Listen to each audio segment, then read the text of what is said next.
pasado, la administración de Donald Trump finalmente reveló sus objetivos para la renegociación del Tratado de Libre Comercio de América del Norte, iniciando una cuenta regresiva para la reunión que tendrá lugar el próximo 16 de agosto. El documento presenta bastantes puntos de consenso que apuntan a la intención compartida de modernizar el tratado para adaptarlo a las necesidades del siglo XXI. Por ejemplo, se insiste en medidas sanitarias, actualizar normas de origen, homologar cuestiones de propiedad intelectual e incluir el comercio electrónico. También hay una propuesta interesante, la petición de medidas para sancionar la corrupción en el intercambio comercial. Esto presenta un dilema entre soberanía y el enfrentamiento de uno de los males que más ha perjudicado a este país, a México. Por su parte, el secretario de Economía, Ildefonso Guajardo, celebró los objetivos de los Estados Unidos y la exclusión de aranceles que se temían. Sin embargo, mostró bastante preocupación por ciertos temas, en particular la prioridad de Trump de reducir el déficit comercial y las cuestiones relacionadas con medidas antidumping y la solución de este tipo de controversias. Comienza así la cuenta regresiva para la renegociación del tratado. Jorge. Bueno, y un poco también comentando tu artículo de hoy en la mañana, usándolo como referencia para esta discusión. Primer punto. Desde luego que el documento de Estados Unidos tiene el gran mérito de existir. Sí. Ya hay un documento. Sí, más aterrizado. Sí. Pues digo, un documento de 18 páginas, bastante denso, etcétera, que contrasta desde luego con el documento mexicano, que tiene la gran virtud de no existir. Bueno, el canadiense. El canadiense sí existe. ¿Te acuerdas que hubo un evento donde Peña Nieto habló de los objetivos y los principios? No dijo nada. O sea, grandes lineamientos. ¿Qué es lo que México busca? No son las condiciones bajo las cuales México entra en la negociación, sino México qué busca en esta negociación. Y Canadá debe hacer lo mismo. Ya lo hizo. No, Canadá sí lo hizo. Ah, Canadá sí ya tiene un documento. Ah, no sabía yo eso. Sí. Ah, mira, lo voy a buscar. México no lo tiene. ¿Está publicado? Hasta donde yo entiendo, sí, yo vi reseñas de artículos de prensa, no lo leí en su totalidad. Ese es un primer punto. Que, bueno. Segundo, a mí me parece que este documento de Estados Unidos sigue siendo un documento, digamos, negociado entre las distintas facciones de Estados Unidos. Se ve. Dentro de la Casa Blanca y entre los distintos sectores del gobierno y la Casa Blanca. Se nota. La introducción es de Bannon, ¿no? Más que negociado, que refleja las distintas posiciones. Sí, no zanja. Claro. No, hay de todo. Totalmente contradictorio. A eso iba, ¿no? Es decir, la única persona que puede decir entre Bannon y con... Vamos con Bannon, ese señor que se llama Donald Trump, ahorita está bastante ocupado en otros temas. Sí. Entonces, obviamente, aun si le interesara y pudiera y quisiera zanjar las diferencias que en el documento solo están puestas juntas una al lado de la otra, no está en condiciones Trump, obviamente. Entonces, por lo tanto, no hay que ver, si lo queremos ver el documento en su literalidad, pues dice poco, porque hay muchas cosas contrapuestas o muchas ausencias. Voy a tomar solo un caso que es el que más se ha comentado, tú lo comentas, el tema del déficit. Sí. Es digamos, lo que define la estructura del documento, es lo que viene en el preámbulo, es la parte conceptual más importante. O sea, el objetivo principal es reducir el déficit. Exacto, comercial. De cuenta corriente comercial, ahí puedes entrar a esa discusión que puede ser interesante o no. Los economistas van a alegar que los tratados no sirven para eso, me da enteramente lo mismo. Yo me acuerdo, quiero volver sobre el tema, pero me acuerdo cuando los negociadores, estos brillantes mexicanos del 93, que eran extraordinarios, y los tratados de libre comercio no sirven, tienen nada que ver con los derechos humanos y la democracia. Hasta que 5 años después los mismos negociadores descubrieron que sí tienen que ver. Con la de Europa. La de Europa, y lo firmaron, los mismos güeyes. Sé que son algunos amigos, eso es otra cosa, paisanos y amigos, pero no nos hagamos tontos. Todos alegaban de Salinas para abajo. Derechos humanos no tienen nada que hacer en un tratado de libre comercio. Pero la otra comercio. parte económica, yo sí estoy convencido. Pues, no es un tratado de economía, Leo, es un documento político. Bueno, a lo que voy es esto. En el documento de Estados Unidos no dice si Estados Unidos va a pedir determinadas métricas para que se defina si el déficit baja o no baja, y qué sucede con los aranceles, exportaciones, importaciones, etcétera, si no baja el déficit, si aumenta el déficit o si no se mueve el déficit. Entonces, dicen, el tratado es para eso, pero no dicen qué van a hacer si lo logran o para lograrlo o si no lo logran. ¿Por qué? Porque no están de acuerdo. Yo creo que dicen algunas cosas que quieren hacer para lograr eso. Yo empezaría por señalar, que el contexto en el que se da esta renegociación es radicalmente distinto al contexto en el que se dio la negociación inicial. En tres sentidos. Sí. Primero, en la actitud hacia el libre comercio que hay en Estados Unidos. En los 90 ya había cierto escepticismo, pero ahí hay un enorme escepticismo en ambos partidos. Dos, nacionalismo en general, pero nacionalismo económico mucho más presente en Estados Unidos y encarnado en la Casa Blanca por varios personajes. Y luego una dimensión política que tiene que ver directamente con Trump y su movimiento y una serie de promesas de campaña. Entonces, el contexto amplio en el que se va a negociar es radicalmente distinto a los 90s y lo hace mucho más difícil. ¿Puedo poner un punto sobre lo que tú decías? En Estados Unidos hay más nacionalismo o proteccionismo comercial hoy que en los años 90s. Yo agregaría que en México al revés. En México sí. Hay un más... La trayectoria ha sido inversa a la de Estados México Unidos. Hay una actitud mucho más de apertura a la que había. A la que había en los años 90, ¿no? O sea, sin duda. Sí, o sea, nos hemos vuelto más adalides del libre comercio nosotros, ¿no? Totalmente. Hemos sido, ellos han sido cada vez más proteccionistas, nosotros cada vez menos. Sí. Además de ese contexto amplio, sí es un documento medio esquizofrénico.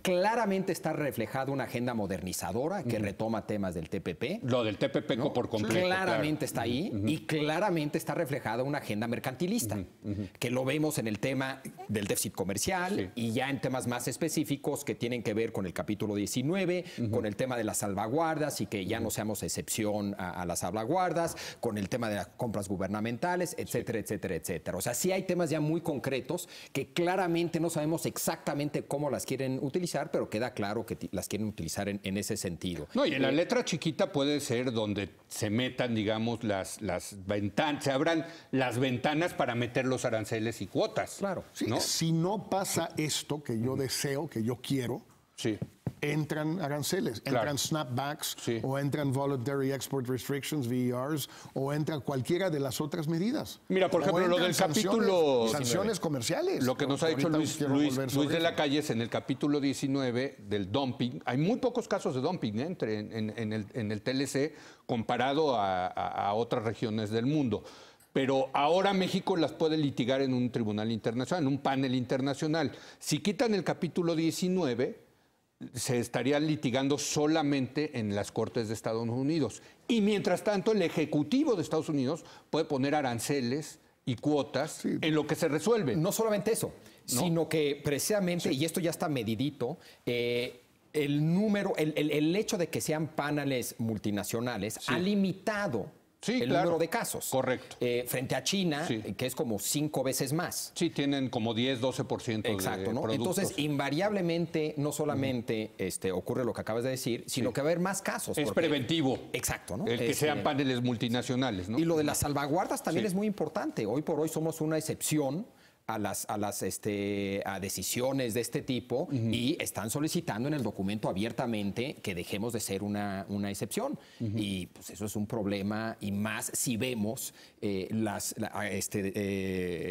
acciones ejecutivas que ya ordenó Trump, que van encaminadas a ese tipo de cosas. Ahora, hay una parte que no quiero dejar afuera, que es, y aquí lo dijo Ildefonso Guajardo en esta mesa, dijo, la línea roja para México es que no haya aranceles y cuotas. Espérame, pero lo reconoce el documento. El documento sí dice, no va a haber aranceles y cuotas para productos industriales y agropecuarios. Luego deja abierta la puerta, efectivamente, a eso que ocurra. Pero sí hay, de alguna manera, un reconocimiento a México para que México siga negociando, ¿o no? Yo diría, en buen, digamos, no francés, en castellano, es una masturbación intelectual interesante. Y no hay que menospreciar el valor el onirismo, ¿no? O sea, sí, es la misma imbecilidad que nos encanta decir aquí cada sexenio, por lo menos desde de la ya sé a dónde va, es que Estados Unidos ya reconoció que la demanda de drogas es importante. Hay corresponsabilidad. ¿Y de qué chingados te sirve que te reconozcan esa pendejada? La primera vez sí, desde entonces ya no. Entonces el pobre Ildefonso, es que nos reconocen que la chica... A ver, ¿de qué te sirve si te dicen, sí, no va a haber aranceles? De que te puedes sentar a negociar con ellos, ¿o no? Te puedes sentar con eso o sin eso, puedes sentarte a lo que tú quieras. No, porque México dijo, si me pones aranceles y eso, yo no... tú lo dijiste, si no lo dices, te puedes sentar y te puedes levantar igual cuando tú quieras. No ganas nada con un reconocimiento que además en este caso es elíptico, porque no es que dicen claramente no habrá, es que no dicen sí habrá. Sí. Es muy distinto para empezar. Y en segundo lugar, pues si conceptualmente se deriva de muchas afirmaciones que puede haberlos, pues entonces lo menos que puedes preguntarte es cómo piensan los norteamericanos lograr los objetivos que ellos mismos han establecido en ese documento. Sí, bueno, ese es el tema, ¿no? Yo creo que efectivamente concuerdo con ustedes, es un documento lleno de contradicciones. Se ve que la introducción la escribieron en la Casa Blanca, la gente de Bannon, la gente más nacionalista. En los detalles se ve que están los burócratas del USTR que son más libre también comercio. En los detalles están el salir del capítulo 19. Sí, también por eso, están pero en el fondo el punto es quién va a... Si están ellos de alguna manera enfrentados, ¿quién va a ganar? Ah, claro, te vas a sentar con el cuate modernizador o con el cuate proteccionista o con los dos, un día uno y otro día otro. Y lo más peligroso de todo, ¿qué va a hacer Trump en el proceso? Ese es el punto. Porque si hay una dinámica... Entonces, sí, tienes toda la razón. Ahora, aquí hay un elemento adicional que... Como decía un muy querido amigo el otro día, o sea, bueno, sí es cierto, pero no hay que decirlo. Bueno, pues las cosas que no hay que decir es mejor decirlas, ¿no? Siempre es mejor, sobre todo entre este inmenso público. Bajo el argumento de transparencia de Leo, que es mejor saber para lo que no sean 80, 90 millones de mexicanos que lo sepan, porque ahorita lo vamos a decir. Es lo que nos ve aquí en... Mínimo, o sea, eso es en un mal día. Lo demás es fake news. Eso es un mal día, fake news. A ver... Tenemos un déficit, creo que este año va a llegar, Estados Unidos más bien tiene un déficit con México de 70 mil millones de dólares. 70 mil millones de dólares. Okay. Sí. Estados Unidos tiene un déficit como de 200 con China. Y si no me equivoco, también de por ahí de 200 con Alemania, un poquito más. Sin contar servicios, o sea, es un déficit... Es comercial. No es cuenta corriente hasta donde yo entiendo. Sí. Es comercial. Es comercial. Ok. Servicios, turismo, incluso pago de... Ok. Sí. Salvo que 200 millones de dólares, 200 mil millones de dólares de déficit con China es una proporción el superávit de 200 millones de China sobre su PIB es muchísimo menos que 70 mil millones de dólares de superávit mexicano con Estados Unidos en relación a nuestro PIB. O sea, sí nos estamos mandando. No, pero te voy a decir por qué no. Te doy un argumento. A nuestro PIB. Te voy a dar un argumento. Si en ese déficit tomas en cuenta los insumos estadounidenses que van en los productos mexicanos, baja el déficit a 35 mil millones de dólares. Pues a un 35, que no estoy seguro que baje tanto. Se han hecho los cálculos. Claro, baja, se han hecho. Pero sigue siendo, el problema sigue siendo que en relación a nuestro PIB, sí es mucho. Entonces, el nacionalista económico Bannon y el otro Navarro. Y el otro Miller, pues dicen, a ver, estos sí le han sacado mucho provecho a este asunto. Y si lo ven en relación al tamaño de la economía mexicana, pues sí es un... Ahora, el déficit es maravilloso para ellos. Ellos imprimen una cosa que se llaman dólares para cambio de que nosotros les demos bienes. Les gusta, maravilloso. A unos norteamericanos y a otros no. Sí. Bueno, pero entonces, pues... No están, digamos, Oye, y el hecho de que compres ropas, televisores, electrodomésticos baratos en el Walmart se debe en parte a ese déficit. Para México yo no tengo la mejor duda. Y para ellos también, para el consumidor estadounidense. ¿Cómo? En abstracto sí. Bueno, en general sí, pero si hay sectores... A ver, han ganado... A ver, vamos, porque parece de ustedes que vinieron de la oficina de Bannon y que están de acuerdo con los... Yo estoy de acuerdo con... A ver, han ganado los 3 países con el ¿Sí o no? El problema es dejarlo ahí. Y a ver, ¿sí o no? Es que esa no es la pregunta correcta. ¿Sí o no? A esa pregunta no tengo una respuesta. ¿Cómo no? Dios mío, ¿en serio? Yo te digo que sí, pero esa no es la pregunta interesante ni relevante, porque ahí está Trump en la Casa Blanca. ¿Por qué? Porque se detuvieron a contestar solo esa pregunta que tú acabas de hacer y bueno, ¿y quién perdió? No, pero no hicieron el argumento a favor. Dejaron el argumento del Tratado de Libre Comercio durante todos estos años. En contra. Exacto, y dejaron que los de en contra ganaran esa narrativa. No había narrativa a favor del tratado. Perdón, el argumento, y hay un artículo buenísimo de Danny Rodrik exactamente sobre eso, era que cada vez que alguien en la academia en Estados Unidos quería más o menos matizar temas de libre comercio, se le lanzaban todos, decían, no, es que le estás dando armas a los radicales, proteccionistas. Pero eso es en la academia. No. Estoy hablando... Rodrik es un intelectual público. Policy, intelectual público, no en la academia. No, pero a ver, es que no estás de acuerdo que hubo una narrativa proteccionista que ganó esta elección, pero tuvo una narrativa cosmopolita a favor del libre comercio que se quedó en la academia, se quedó en la parte tecnocrática y no salió a... al contrario, te linchaban. No, en la academia, pero no afuera de la academia. En el policy de establishment, te linchaban. El punto que yo estaba tratando de hacer es que precisamente se quedaron en el discurso de que en general ha beneficiado a los tres países. Cuando el punto que había que hacer para defender el libre comercio es, se beneficiaron en general los tres países, pero hubo perdedores, también, y hay que hacer esa segunda parte. Pero el discurso fundamental. Mira, en México a mí me linchan todos nuestros amigos cada vez que digo una verdad de perogrullo. El consumidor mexicano sin duda se ha beneficiado del Acuerdo de Libre Comercio, sin la menor duda. De eso no hay discusión. El trabajador mexicano que perdió su empleo, desde luego que salió perjudicado.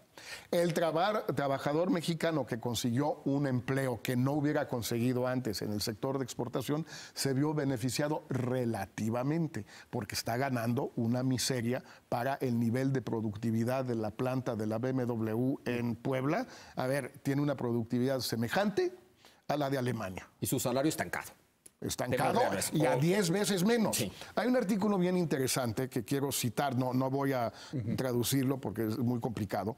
Se llama No le muevan con detalles al NAFTA, don't tinker with NAFTA, fix it. En el New York Times de hace 3 días, firmado por el secretario general del Sindicato Automotriz de Estados Unidos y de Canadá. Perdón. A ver, pero este es tu punto. ¿Cómo que bueno? A ver, déjenme ponerlo así. ¿Bueno qué? Pues desde luego que ha habido perdedores y desde luego que ha habido ganadores. Eso lo sabíamos. Pero dice una cosa bien interesante. Ha habido ganadores y perdedores. La pregunta es, ¿hubo más ganadores que perdedores o más perdedores que ganadores? Tú dices que sí, con dudas. Tú dices que no sabes cómo contestarla. Yo no tengo la menor duda de que el TLC en los 3 países ha tenido más ganadores que perdedores. Yo no tengo los datos para decirlo, pero te concedo eso.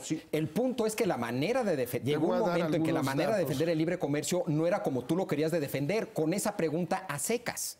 Si seguimos haciendo esa pregunta a secas, pues no vamos a resolver el problema que tenemos hoy.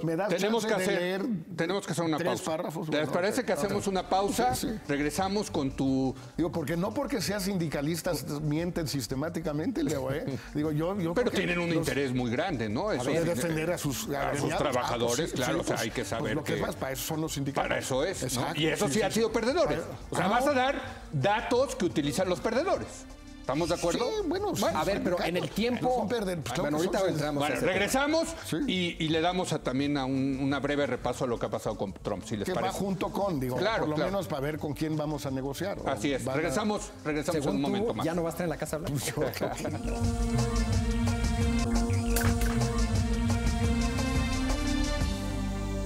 Bueno, vaya debate que estamos teniendo aquí. Salió un debate buenísimo del tema del Tratado de Libre Comercio y el señor doctor Jorge Castañeda quiere citar a los del Sindicato de Automóviles de Estados Unidos, uno de los grandes perdedores del TLC, para dar argumentos de por qué el TLC no ha funcionado. Ahora, en ausencia del doctor Aguilar Camín, un poquito menos conservadurismo.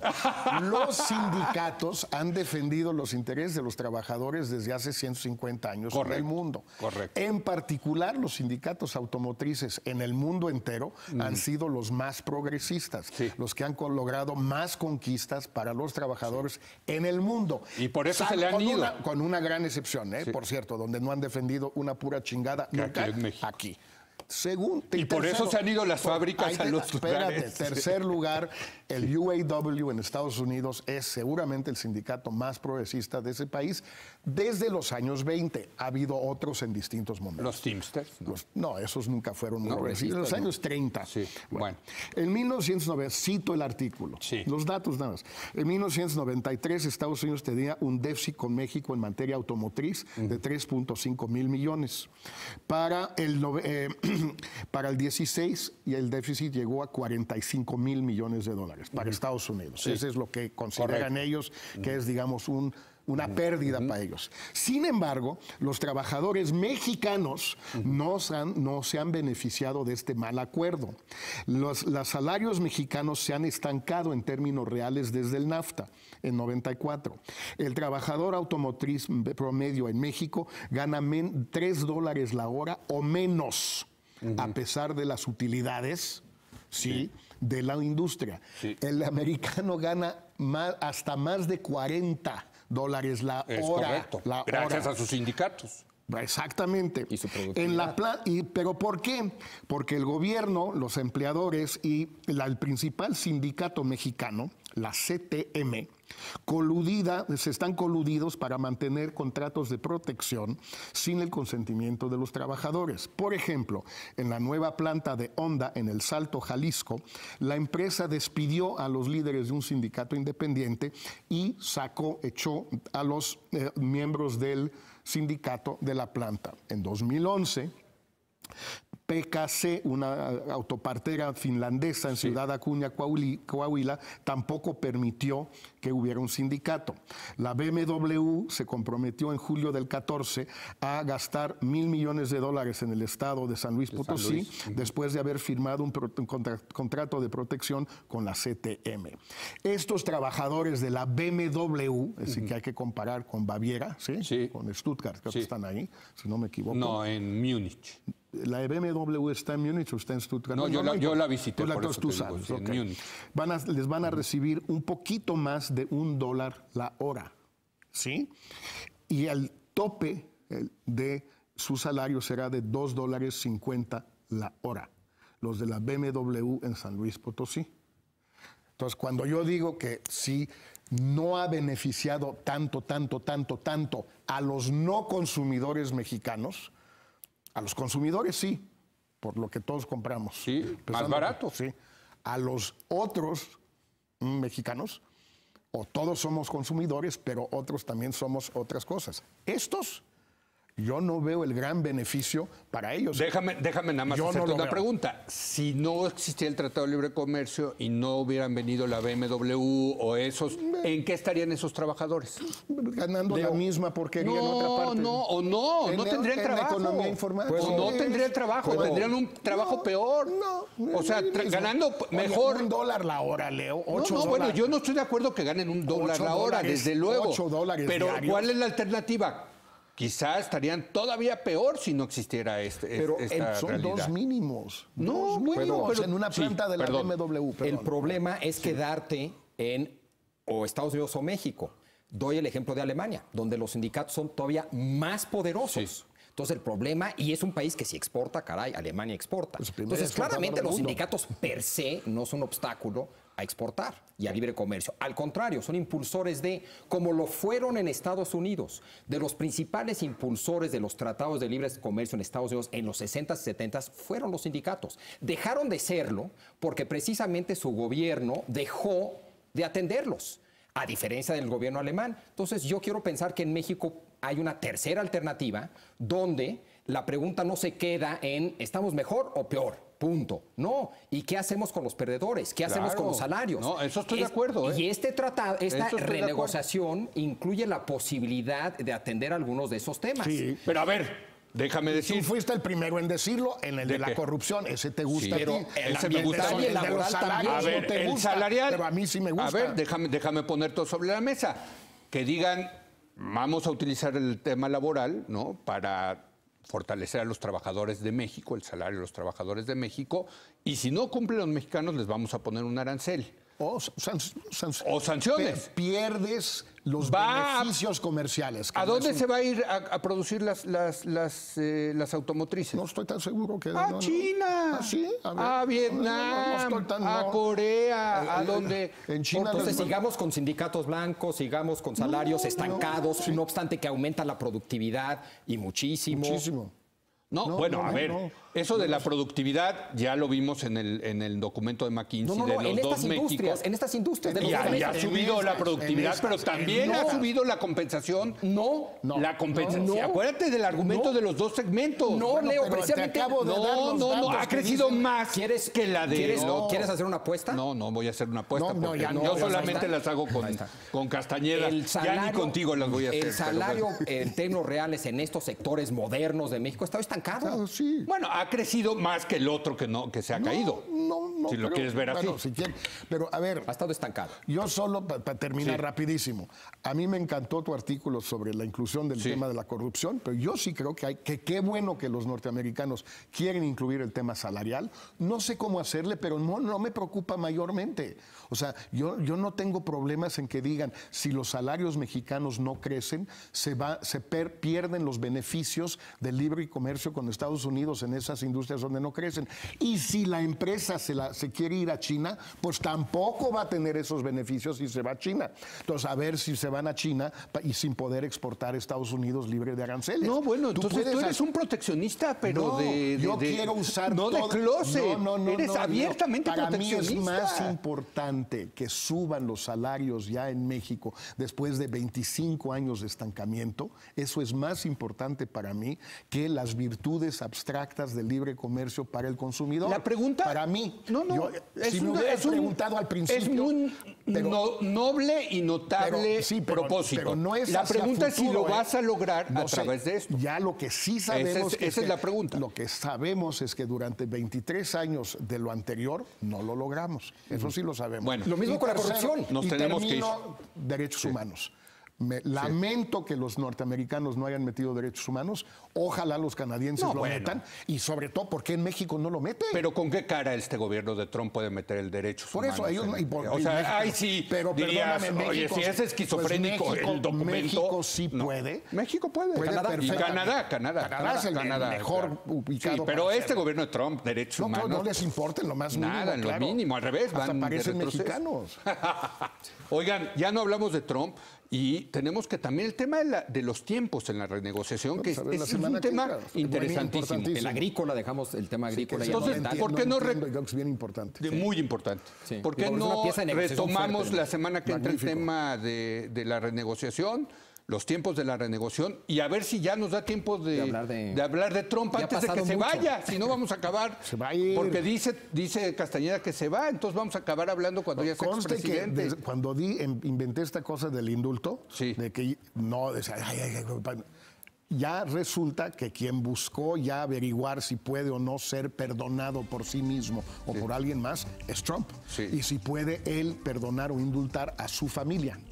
Pues parece que no era una idiotez completa pensar es que yo diría pensando en eso. El ego de Trump es tan grande que solamente él mismo se puede perdonar. No hay de otra, no hay quien más. Ni el mismísimo todopoderoso, el que está allá arriba en los cielos. Gracias, Jorge, proteccionista Castañeda. Defensor de los salarios de los trabajadores mexicanos. Javier, medio proteccionista. 25 años. Y Leo, neoliberal Zuckerman. Exacto. Buenas noches.